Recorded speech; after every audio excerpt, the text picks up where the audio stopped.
بسم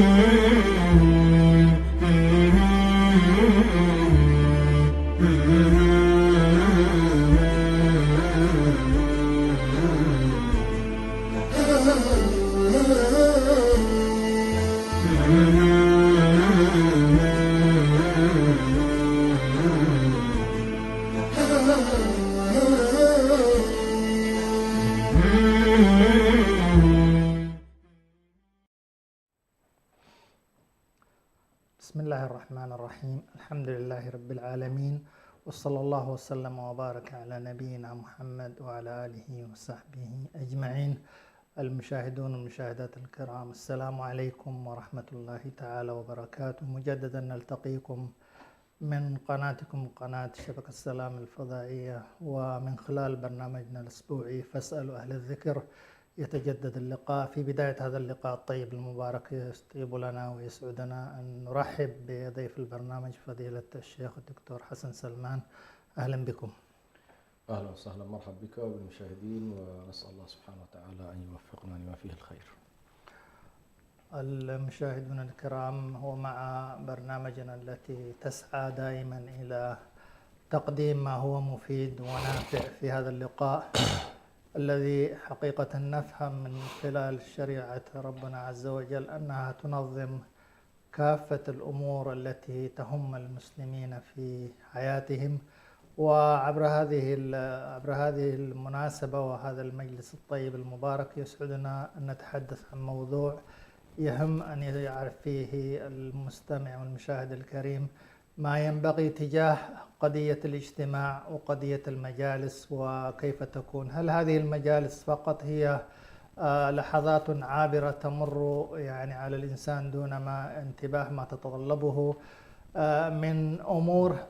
إن المجالس ليست فقط للجلوس، وإنما لها من الآداب والأحكام الشيء الكثير، وهي كذلك فرصة طيبة لكي تكون محل للاستثمار فيما هو نافع ومفيد، سواء في حياتنا الدينية أو الاجتماعية. من خلال هذه الحلقة إن شاء الله تعالى نتعرف على هذا الموضوع وما يتطلب فيه من الفقه ومن الآداب. فضيلة الشيخ، لعلنا من البداية أن نتحدث عن مفهوم الاجتماع، مفهوم المجلس، سواء من خلال العرف أو من خلال كذلك تعاليم ديننا الحنيف. فتفضلوا جزاكم الله خيرا. بسم الله الرحمن الرحيم، الحمد لله رب العالمين، والصلاة والسلام على رسول الله الأمين وعلى آله وصحبه أجمعين. أما بعد، المجلس هو المكان الذي أو المجالس هو الأمكنة التي يتم فيها الجلوس، حيث يجلس الناس، سواء كانوا جلسوا داخل بيت أو جلسوا داخل حديقة أو جلسوا في طريق من الطرقات أو جلسوا في مسجد من المساجد وبيت من بيوت الله أو جلسوا في الحدائق، كلها تسمى مجالس. حيثما يجلس الناس فهذه مجالس. القرآن الكريم والسنة النبوية ورد فيهما هذا المصطلح، مصطلح المجالس أو مصطلح المجلس. الله سبحانه وتعالى يقول: يا أيها الذين آمنوا إذا قيل لكم تفسحوا في المجالس فافسحوا يفسح الله لكم. فهنا تلاحظ بأن القرآن أعطى اهتمام لفكرة المجلس أو فكرة المجالس، ولها أحكام، لها ضوابط، لها طرائق. جميل. لكن ما يهمنا هنا أنها لفظة أو عبارة وردت في السياق الذي نتكلم عنه، ليس في أي سياق آخر. نعم. سياق حيث يجلس الناس في المجالس العلمية، سواء بحضرة النبي عليه الصلاة والسلام كما كان في ذلك الوقت أو بغير حضرته عليه الصلاة والسلام. وكذلك ورد في الحديث النبوي الذي يقول فيه النبي صلى الله عليه وسلم، حديث مسلم: ما جلس قوم في بيت من بيوت الله يتلون كتاب الله ويتدارسونه فيما بينهم إلا نزلت عليهم السكينة وغشيتهم الرحمة وذكرهم الله في من عنده. فإذا موضوع المجلس أو المجالس وارد في كتاب الله، ووارد كذلك في سنة النبي صلى الله عليه وسلم، وتؤدي حالة المجالس إلى نوع من التلاحم ونوع من الترابط ونوع من التوادد والمحبة إذا ما أديرت بشكل صحيح وإذا تم التعامل معها بشكل صحيح. وخاصة كثيرا ما أؤكد في هذا البرنامج بأن الإسلام يسعى إلى فكرة الجماعية على خلاف الفردانية. اليوم نحن للأسف الشديد برمجت الوسائط كلها والحالة الحداثية بشكل عام على أن الإنسان يعيش لذاته، يعيش لشخصه، يعيش مع نفسه، وإلى حد كبير يتجنب الاتصال المباشر مع الناس. حتى لو أراد أن يتواصل فهو يتواصل افتراضيا، ولا يحرص أن يكون هذا التواصل تواصل مباشر يجلس مع الناس. بل أحيانا تجد في كثير من المجالس للأسف الشديد الناس يجلسون مع بعضهم بالأجساد، ولكنهم يجلسون مع خارج المجلس عن طريق التواصل. اليوم تقريبا صار الواحد يتفاعل مع من هو خارج الجلسة أكثر ما يتفاعل مع من هو في الجلسة نفسها. فأنت يكون في شخص معك، وأحيانا تأتي زيارة، وأحيانا يكون عندك معه عمل، فهو يكلمك وأنت تكلمه، وفجأة تتحول إلى شخص آخر تتواصل مع مجموعة أخرى. وهذه المجموعة قد يكون فرد أيضا، وقد يكون هذا التواصل قد يكون فرديا وقد يكون جماعيا. فمن الناس ما يتواصل في جروب مثلا، وقد يتواصل مع شخص لوحده. هذا من حيث المجلس. أغراض المجالس أو أنواع المجالس تتفاوت. هنالك أفضل أنواع المجالس هو المجلس الذي يذكر فيه الله تبارك وتعالى. ما جلس قوم في بيت من بيوت الله. إذن هذا المجلس الأول، المجلس الذي يكون فيه علم، فيه ذكر، فيه تلاوة، فيه الجامع بينهم ليس شيئا دنيويا، إنما شيء له علاقة بالدين، له علاقة بارتقاء الإيمان، بارتقاء العقل، بارتقاء المعرفة، وهكذا. هذا المجلس الأول. النوع الثاني من المجالس المتعلقة بالتعبد، أن يعبدوا الله تبارك وتعالى. جالس علم مثلا، كمجالس العلم. نعم. مجالس العلم تصنف أنها أيضا. النوع الثالث هو المجالس التي لها علاقة بإدارة الشورى والحوار. قد يكون شأن دنيوي، وقد يكون شأنا دينيا. المهم ليس حالة علمية ولا حالة ذكر ولا حالة تعبد، ولكن حالة أنهم يريدون أن يناقشوا قضية من القضايا. يجتمعوا الناس ليناقشوا هذه القضية. قد تكون هذه القضية التي يناقشونها لها علاقة بالحي، يكون لها علاقة بالمسجد، يكون لها علاقة بالجماعة، يكون لها علاقة بالحزب. منهم يتشاورون في أمر يهمهم. هذا مجلس أيضا من المجالس. النوع الثالث من المجالس هي مجالس الصلح والإصلاح والتحكيم. قد يجلس الناس ليصلحوا فيما بينهم. لا خير في كثير من نجواهم إلا من أمر بصدقة أو معروف أو إصلاح بين الناس. وقد تكون المجلس يكون العلاقة فيه أو الجلسة منعقدة للإصلاح بين الناس. نوع رابع من المجالس هو المجالس المباحة، مجالس الزيارات ومجالس الترف ومجالس اللهو المباح. يخرج الناس أحيانا للغابة، أحيانا يأتون إلى شخص من الأشخاص في بيته في ديوانيته. ليس هنالك حلقة علمية ولا حلقة تعبدية ولا ذكر ولا نقاش أو شورى ورأي، ولكنهم تعودوا أن يشربوا الشاي مع بعض، يشربوا القهوة مع بعض، ولكن يلتزمون في هذا النوع من المجالس الضوابط أيضا المتعلقة به إن شاء الله الجانب الشرعي، وألا يكون مجلسا محرما. ده أيضا نوع من المجالس. هذه كلها من المباحات وقد تكون من الواجبات أحيانا. هنالك المجالس المحرمة، هذه كلها ممكن تدخل معنا على كل في المجالس الحلال. لكن هنالك المجالس المحرمة كمثل من يجتمع لشرب الخمر، أو يجتمع لأعوذ بالله معصية من المعاصي، أو يتحول المجلس نفسه إلى مجلس فيه لهو، فيه معاصي، فيه لغو، فيه أشياء لا يرضى الله تبارك وتعالى عنها. وقد نزل عليكم في الكتاب أن إذا سمعتم آيات الله يكفر بها ويستهزأ.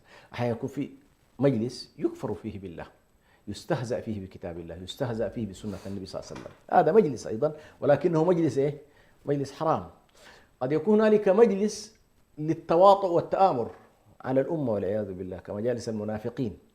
هذه كلها حالة لها علاقة بما نتكلم عنه من موضوع المجلس أو المجالس بشكل عام.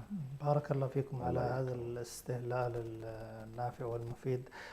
فضيلة الشيخ، لو يعني أيضا عرجنا على قضية العمران ومكانة المجلس في الحس الإسلامي وفي البناء، يعني أيضا في تكوين هذا المجلس والعناية به في مجتمعنا الإسلامي كخصوصية، يكون هذا المجلس مهيأ ويكون أيضا فيه منافعه. الحقيقة لو تدبرنا واقع البنية الآن مثلا كالوضع الغربي، تجد المجلس يعني مثلا فيه مشاق، يا إما من ضيقه أو من أيضا عدد الكراسي الكنبات المحدودة التي لا تكفي يمكن أفراد البيت، والضيف ضيف أو ضيفين هكذا. ويعني حتى قضية مراعاة ما يعين هذا المجلس من المنافع وغيرها. الحس الإسلامي في العناية بالمجلس كناحية عمرانية والاهتمام، لو أشرتم إلى هذا الجانب، وأنه حقيقة حاضر في حس المسلم العناية ببناء المجلس. الله يذكر. وأثرت قضية مهمة جدا. سبحان الله، كثير من الناس عندما يتعامل مع العمران يتصور بأن هذه حالة لا علاقة لها بالتشريع وبالتحكيم وبالحضارة جميل. والثقافة. نعم. لكن لاحظ كما هو حال الدكتور جميل أكبر عندما كتب عن الحضارة والعمران الإسلامي. نعم. كانت رسالة الدكتوراه في هذا الموضوع.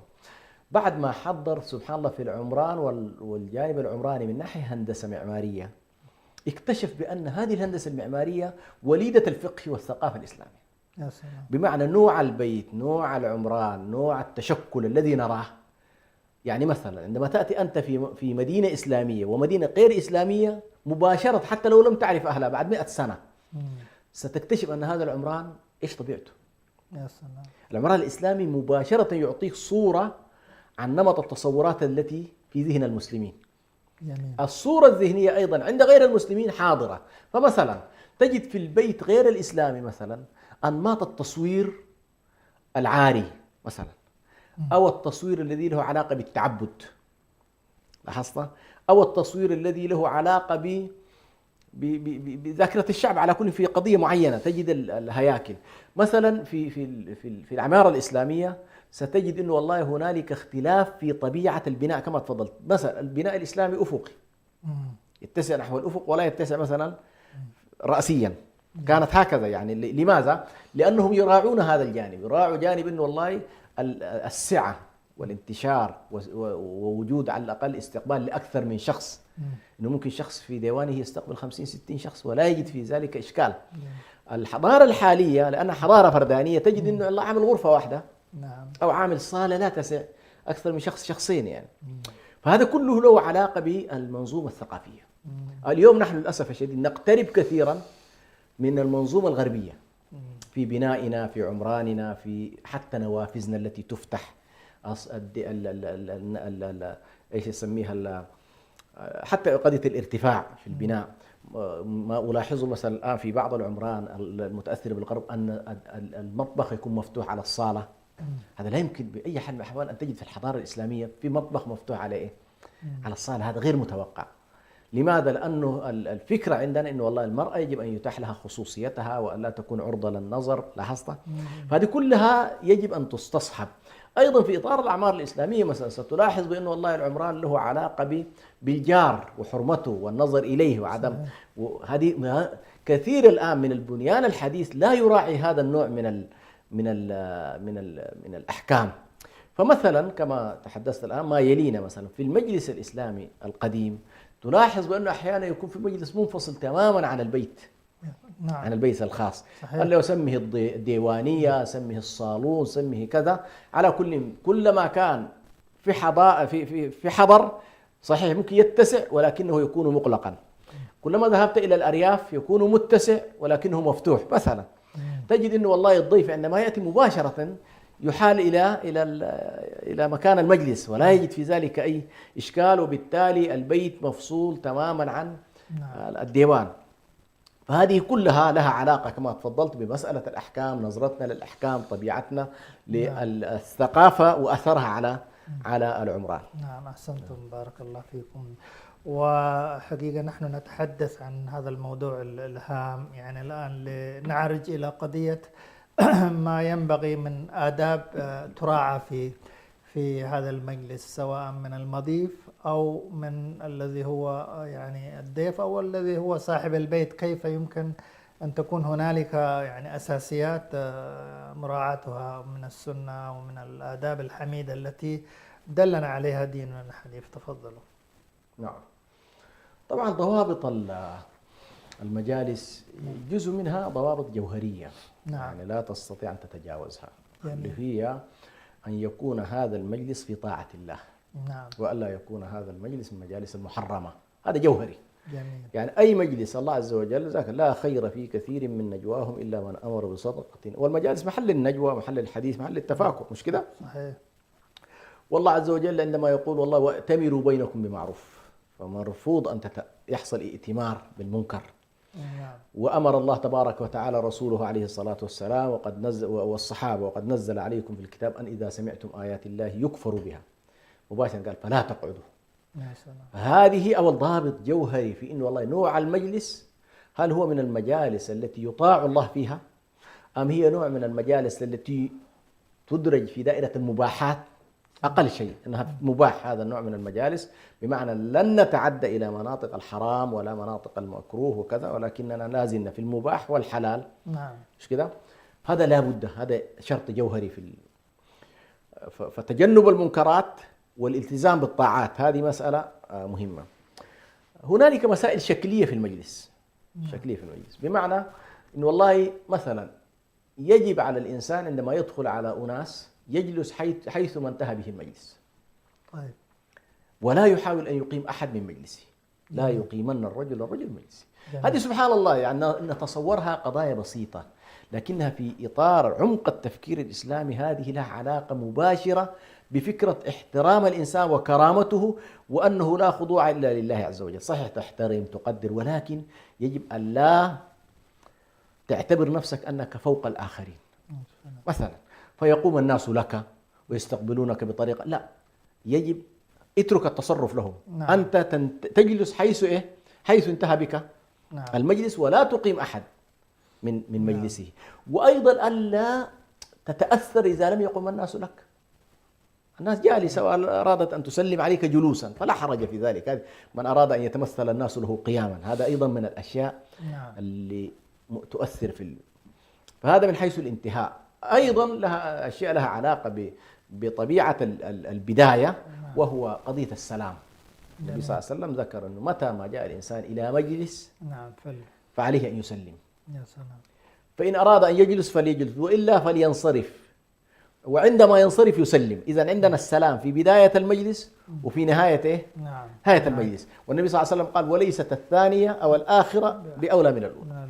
يعني السلام لحظة المجيء والسلام لحظة الوداع كلاهما مطلوب، ولا بد من مراعاته. طيب. يجب أن تراعي هذا الضابط.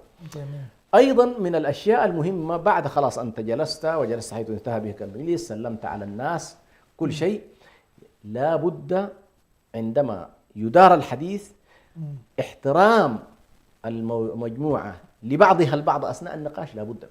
نعم.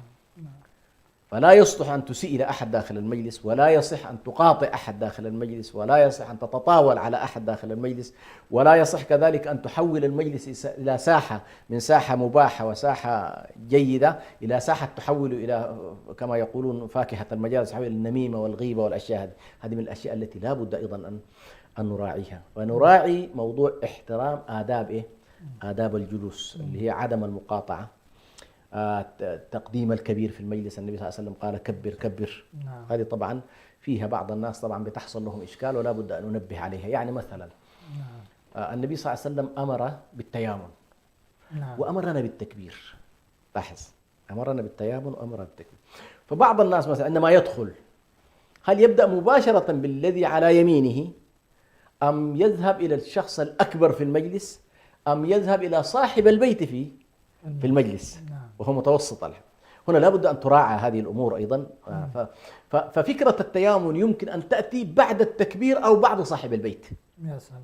يعني مثلا مباشرة أنا أعرف أن هنالك رجل كبير، أبدأ به أولا، كبر. بدأت به وسلمت عليه وقبلت على رأسه زي ما يقولوا، تيامن بعد ذلك. نعم. والكبير هذا قد يكون كبير سنا أو مقاما أيوة أو علما. صح، أحسنت. نعم. قد يكون هذا الشخص شخص كبير علما، كبير مقاما، كبير سنا، المهم يراعى هذا كل هذا يراعى. جميل. فأنت بعض الناس يقول لك التيامن، لا، التيامن تأتي في الترتيب بعد التكبير. يا سلام. فأنت تبدأ بالكبير ثم تيامن بعد ذلك، فتكون ما شاء الله جمعت بين التكبير وبين التيامن. نعم. جميل. فأنت سرت باليمين بعد أن كبرت. هذه مسألة أيضا من الأشياء التي لا بد أن تراعى. أيضا في إطار المجالس عدم رفع الأصوات وترك الجدل. يعني لا نحول مجالسنا إلى مجالس صياح، مجالس إزعاج، أو مجالس للجدل كما يقولون جدل البيزنطي الذي لا ينتج شيئا. يعني حتى لو أثرنا جدل فليكن جدلا يثمر حالة علمية، يثمر حالة معرفية، جدل يثمر نقاش على الأقل نخرج فيه في نهاية المطاف. لكن مسألة الجدل الذي هو انتصار على الآخر وتسجيل موقف وإظهار قدراتك العلمية، هذا النبي صلى الله عليه وسلم قال اللي هو في رقم أنف امرئ أنا زعيم بيت في ربض الجنة لمن ترك الجدال ولو كان محقا. فمسألة ترك الجدال في المجالس هذه من الأشياء أيضا التي لا بد من أن تراعى. في النهاية المجالس إذا أدرناها بهذا الشكل، ما قاطعنا بعضنا، استمعنا إلى الآخر. مهم جدا قضية الاستماع الجيد والرد أيضا في اللحظة المناسبة دون المقاطعة.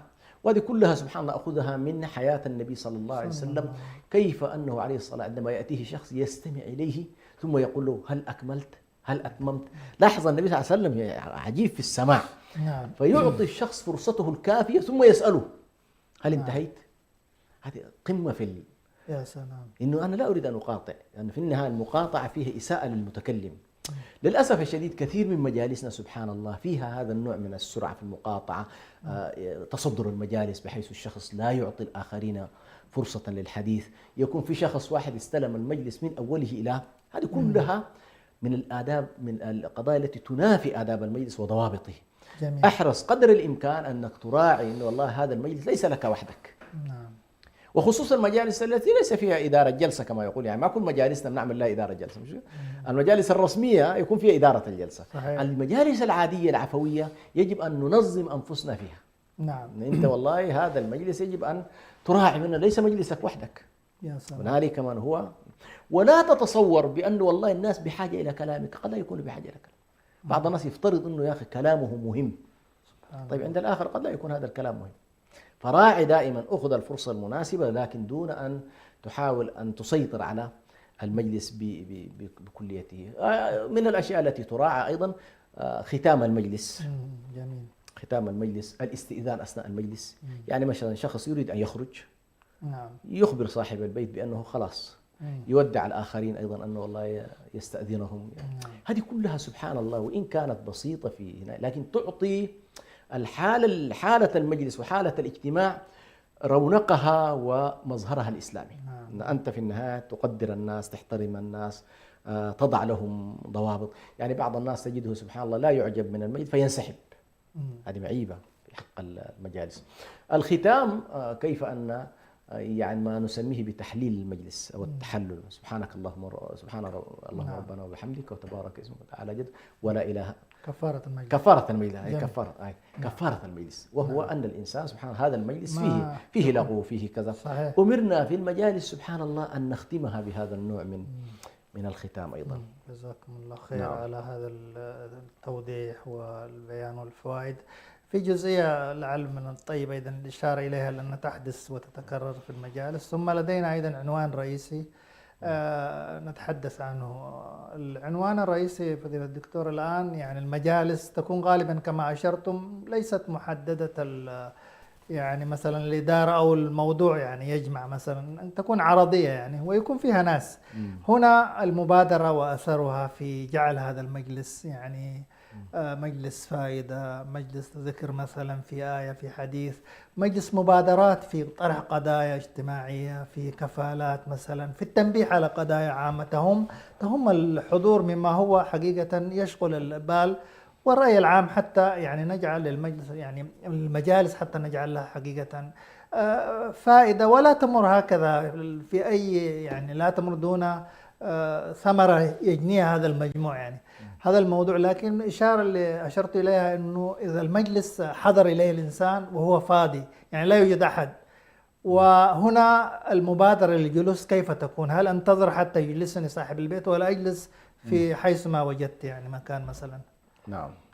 طبعا هو نوع المجلس يتحكم في يعني في بعض المجالس لا علاقة لها بالبيت وليست متصلة وليست مفتوحة على البيت وكذا، فغالبا الشخص يأخذ راحته في الجلوس ما يكون فيه. لكن بعض البيوت لا، أنت مثلا تعرف أنه صاحب البيت يريد أن يجلس الناس بترتيب معين، فيقول لك والله اجلس هنا. حتى لا نكون من ذاك الرجل الذي قالوا كلما جاء إليه ضيف إلا أطعمه وأكرمه ثم جلده. فجاء واحد قال والله أنا سأدخل إلى هذا المجلس ولكنني إن شاء الله سأخرج منتصر. فدخل وأكل وشرب، وعندما أراد أن يودعه صاحب البيت قال له ما ضربتني؟ قال لا، أنت سمعت وأطعت والتزمت فما في جلد. فهي لا بد أيضا هذه أن تكون واضحة. يقول الآخرين كانوا دائما أقول له اجلسوا من هنا، يقول لا أنا طيب أنا جاء. فمجرد ما وجهك صاحب دي مهمة. إذا صاحب البيت قال لك تفضل هنا، أيوة، معناها مقصودة. ما تحاول أن تظهر أنك والله أنت متواضع جدا، لا، ما تحاول. يعني مجرد ما قال لك تفضل هنا فهو صاحب البيت يجلسك حيث ما شاء بالطريقة التي يراها. له وضعية معينة في إقامات الأشخاص، في طريقتهم، في ربما عنده ترتيب هو على يريده. عنده ربما ضيوف يريد أن يقتربوا من المنصة كما يقولون. توزيع هنا مرعي لا بد أن يراعى. نعم. لكن إذا قال والله اجلسوا استريحوا، ممكن بعد ذلك إن شاء الله يجلس الإنسان كما يشاء. في نقطة مهمة جدا أيضا في المجالس لا بد أن تراعى، وهي قضية إكرام الضيف. نعم. دي من الآداب. يعني إكرام الضيف سواء كان جاءت المجموعة فصاحب البيت هؤلاء ضيوفه لا بد أن يكرمهم. نعم. لكن خليني أقول هنا الضيف الذي جاء من خارج المجموعة، في مجموعة مؤتلفة تلتقي دائما ولكنهم جاءهم زائر من الخارج، فهنا لا بد من مراعاة إكرام الضيف. إكرام الضيف ليس فقط الأكل والشرب، من إكرامه أن يعطى الفرصة الأكبر أيضا في الحديث وفي المناقشة وفي كذا. فبعض الناس طبعا يعني يتصور بأن الحالة واحدة، وخصوصا إذا كان الضيف صاحب علم ولن تحصل عليه في كل مرة.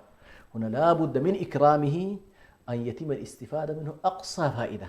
جميل. خصوصا إذا كان عالم، إذا كان من الذين يمكن أن تكون في مجالستهم فائدة كبيرة، فهذا من إكرامه. ثلاثة إجلالهم من إجلال الله كما قال النبي صلى الله عليه وسلم، منهم القارئ أو منهم الفقيه أو منهم العالم. هؤلاء لا بد أن يكرموا بأن يعطوا الفرصة أيضا الكافية في النقاش والمداولات. نعم. نعم. الاستفادة من المجلس أيوة، قضية المبادرة. أحسنت، الله يجزيك الخير. نعم. هي سبحان الله المسلم بطبيعته يفترض أن يكون مبادر. جميل. ولا يحاول أن يكون دائما منسحب أو منكفي، لا. يعني مثلا النبي صلى الله عليه وسلم لما قال لا يزال الرجل يتأخر حتى يؤخره الله، حتى يؤخره الله، هذا قالها النبي صلى الله عليه وسلم في المسجد. رجل يجلس في الصف الثاني وفي فرصة في الصف الأول، فكأنما النبي حذر إنه والله في فرصة أملأها، تقدم تصدر. صحيح. لاحظت؟ هذه الأمور لا بد أن تراعى. فإذا شخص جاء إلى مجلس ولم يرى أن هنالك فائدة مطروحة فليبادر هو بإيه؟ بقيادة المجلس. نعم. شوف هذه المبادرة سبحان الله ما يجري فيها بعد ذلك من نقاش سيكون في ميزانك. مجرد أن قلت يا إخوانا والله معنا فلان الفلاني فلنستفيد منه فلنستمع إليه، أو مباشرة دخلت في قضية يا إخوانا عندنا قضية الفلانية نريد أن نناقشها، سواء كانت معروف، سواء كانت جمع تبرع، سواء كانت إنفاق، سواء كانت حالة نقاشية علمية. المهم الذي يقود المجلس هذا المبادر سيكون بإذن الله في ميزان حسناته ما يحصل بعد هذه المبادرة. فنحن أيضا من المبادرة أن نحول مجالسنا إلى مجالس منتجة، وألا نجعلها مجالس عبثية أو لا جدوى منها، أو الاجتماع وعدم الاجتماع واحد، لا. أي مجلس المسلمين خصوصا في ظل هذه الأمة الآن أو واقع الأمة الذي نراه من إشكالات، من ضعف، من مسكنة، من افتقار، من تهجير، من احتلال، من غير ذلك، الأمة اليوم في نكبات كبيرة جدا. فتحويل مجالسنا إلى مجالس منتجة ومفيدة هذا من أوجب الواجبات في هذا العصر. الله يجزاكم خير. حقيقة يمكن لنا يعني محورين أو نقطتين مهمات يعني نشير إليهما بارك الله فيكم. الموضوع النقطة الأولى حقيقة يعني يحصل حقيقة اجتماع يعني قل في الطرقات في الأماكن العامة. والحقيقة جاء نهي من نبينا صلى الله عليه وسلم في حديث أبي سعيد الخدري متفق عليه أنه إياكم والجلوس على الطرقات، على الطرقات، لعل الإشارة لآداب من يعني حقيقة اضطرت، فقالوا هي ما لنا من مجالسنا بد، يعني هي ما كان عندهم يمكن ذاك الساعة. وهذا أيضا في واقعنا يحصل بشكل أو آخر، اجتماع في أماكن عامة، ربما في حدائق، ربما في الطرقات. هنا ما الآداب الأساسية المرعية بارك الله فيكم؟ الله يجزيك الخير. أولا موضوع إياكم والجلوس على الطرقات، قالوا ما لنا بد يا رسول الله إن مجالسنا. نعم. قال فإن كان ولا بد فأعطوا الطريق حقه. يعني أولا يرشد النبي صلى الله عليه وسلم على أن الأولوية ألا جلوس في الطرقات، هذا لابد أن تفهم. انه انت لو في طريق الا تجلس في الطريق الا تجلس في الطريق، خاصة وخصوصا في الشباب الاحياء، الشباب الصغار وخصوصا في خاصة. الشباب والناس. يعني بعض الناس يضع الكراسي امام البيت، الطالع النازل، هذه اشكاليه على كل. أذية. فاذا استطعت ان تكون للمجالس مواقعها الخاصه هذا هو الافضل وهذا هو الانسب. لكن افرض انه والله انت ما عندك مجال الا ان تجلس، او كانت هنالك جلسات طارئه وحاجات الزمك بها واقع معين، نعم. فهنا النبي صلى الله عليه وسلم ارشدك ودلك ان كان ولا بد تريد ان تجلس فاعط الطريق. من اهم الاشياء اولا الا رد السلام. جميل. فاي شخص مار سلم عليك لابد ان ترد عليه، لان رد السلام واجب كما بينا قبل ذلك في احكام السلام. نعم. ايضا قض البصر، الامر بالمعروف، النهي عن المنكر. ما دام خلاص انت جلست على الشارع يجب ان تقوم بواجبات هذا الشارع. كف الاذى، ما تؤذي. كف الاذى، ان لا يكون هنالك اذى فعلا. وواحده من الاذى مثلا ان يكون الانسان جالس امام الباب الذي تمر به النساء ويمر به الاطفال ويكون مانعا لهم من الحركه، او يكون المجلس كاشف على بيوت الناس. هذه كلها من الاشياء التي تؤذي ولا بد من مراعاة. فموضوع رد السلام وكف الأذى والأمر بالمعروف والنهي عن المنكر وغض الأبصار، هذه كلها من الآداب التي لا بد أن تراعى في الجلوس في الطرقات. بارك الله فيكم. الحقيقة يعني يبقى أن نشير إلى ربما يعني قلنا نقطة، لكن أيضا لعلها نقطتان نختم بهما. الأولى يعني قضية الآن الاجتماع مثلا عبر الوسائل، وهذا أصبح في واقعنا حقيقة هو السائر، والحقيقة يعني كثير في حياتنا اليوم، يعني المجالس عبر الوسائل. هذه نقطة نشير إليها. ثم نختم بارك الله فيكم فيما يتعلق بأمر هام، وهو يعني حرمة هذه المجالس وما يكون فيها. يعني بعض الناس يعني يسمع كلام وينقل وربما يحدث من هذا النقل. فهنا طبعا العلماء لهم كلام في يعني أمانة المجالس وحرمة المجالس. لعل هذا يكون إن شاء الله مسك الختام. بارك الله فيكم. أول بالنسبة للمجالس التي نسميها الآن بالمجالس الإلكترونية، نعم. هي تكاد تأخذ بشكل كبير نفس الأحكام التي تكلمنا عنها. نعم. ففكرة الإنصات إلى الآخر، الاستماع إليه، عدم مقاطعته، هذه كلها يجب أن يراعى. يعني ما ذكرناه من آداب في المجالس يجب مراعاة الكرامة الإنسانية، عدم السخرية، عدم التعالي، هذا كله لا بد أن يراعى. المبادرات كما تفضلت في أن توجيه الجلسات نحو ما هو خير. جميل. الاستئذان غالبا المجالس الإلكترونية يكون فيها مدير غالبا، لأنه غالبا حتى عند الدخول السلام. أيوة، عند الدخول السلام وعند الخروج السلام، هذه كلها تراعى لكن في نقطة مهمة جدا في موضوع الجوانب الإلكترونية أنبه إليها. نعم. وهو أحيانا بيكون الشخص سبحان الله الكاميرا مفتوحة، وأحيانا يكون مفتوحة نحو بيته. سبحان الله. لاحظت؟ والآخرين كلهم يشاهدون هذا. وأحيانا المرأة تكون متحركة، بناتها متحركين كذا. فهذه واحدة من الآداب التي لا بد أن تراعى. أولا يجب الإنسان أن يجلس في مكان لا يكشف بيته. جميل. اليوم صارت هذه من الأشياء اللي أحيانا سبحان الله يخرج منها أسرار البيوت.